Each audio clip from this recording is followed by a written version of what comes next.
Voici un tutoriel pour ruiner le reste de ta vie. Étape numéro 1. Traverse la vie avec un langage corporel fermé. Abaisse tes épaules, garde la tête baissée. Ne fais surtout pas de contact visuel. Ne donne pas du tout l'impression que tu pourrais être quelqu'un avec qui on peut parler ou avec qui on peut bien s'entendre. Apparaître socialement peu réceptif réduira le nombre d'amis que tu te feras en général et limitera les interactions humaines spontanées au minimum, ce qui est génial. Maintenant, espérons que tout le monde te laisse tranquille et te laisse seul. Étape 2. Vérifie toujours ton téléphone. En cas de doute, vérifie ton téléphone, même si tu ne sais pas pourquoi. Et toujours l'air occupé, afin de ne pas avoir à interagir avec quelqu'un avec qui tu n'es pas à l'aise. Cela pourrait être gênant ou imprévisible. Alors, ne prenez pas de risques. Chatouille ton cerveau à chaque fois que tu ne sais pas quoi faire. Fais-en un réflexe, fais-en une habitude.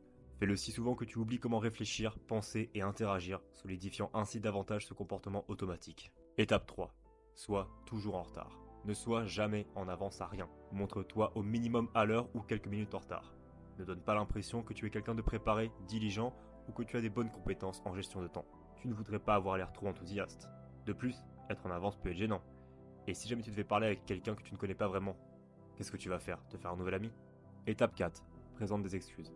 De toute façon, lorsque vous êtes en retard ou que vous faites une erreur quelconque, tu devrais toujours présenter des excuses. Et toujours une sorte de raison bidon pour justifier tes erreurs. Blâme quelque chose, tout sauf toi-même.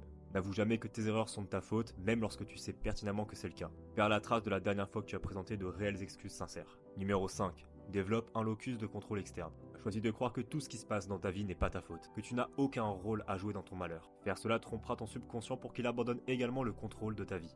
Tu commenceras à croire que le succès arrivera simplement un jour.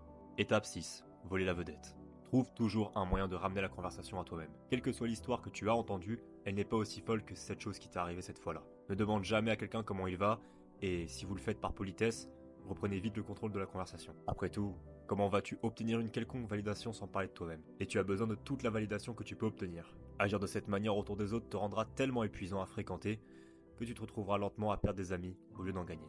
Étape 7. Critiquer.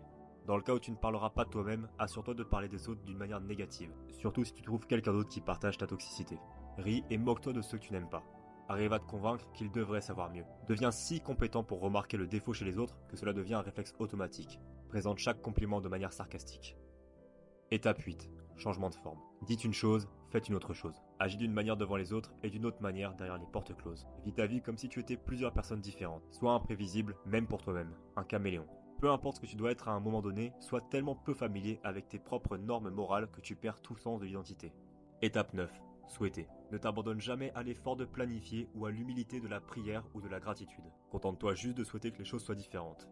Fantasme chaque jour sur ton monde parfait et ta vie parfaite. Rejette les cartes qui t'ont été distribuées. Refuse de jouer un rôle actif dans le façonnage de ton destin. Attends simplement que le chevalier en armure brillante vienne galoper sur la colline. Participe régulièrement à des activités qui te volent la vie. Ne t'engage pas dans des comportements qui te rendent plus fort. Prends toujours le chemin de la moindre résistance.